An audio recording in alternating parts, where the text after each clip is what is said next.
అందరికీ నమస్కారం. మీనాకుమారి చదలవాడ. శివుని పంచముఖ వివరణ గురించి చెప్తాను. వేదాలకు అధిపతి శివుడు, కాలాన్ని నడిపేవాడు శివుడు, దుఃఖనాశనుడు శివుడు. శివుని పంచముఖాల నుండి 4 వేదాల సారాంశం అంటే 5 కోట్ల వేదాల అధ్యయనాలు పుట్టాయి.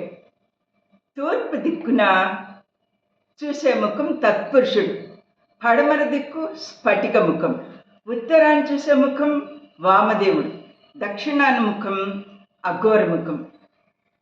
5వది బ్రహ్మ విద్య. న మ సి వా య, దీని పంచాక్షరి విద్య అంటారు. అన్ని విద్యలు శ్రీ మహాశంకరుడి నుంచే పుట్టాయి. ఆది అంతం లేనివాడు ఆ పరమేశ్వరుడు. నా వీడియో మీకు నచ్చినట్టయితే లైక్, షేర్ అండ్ సబ్స్క్రైబ్.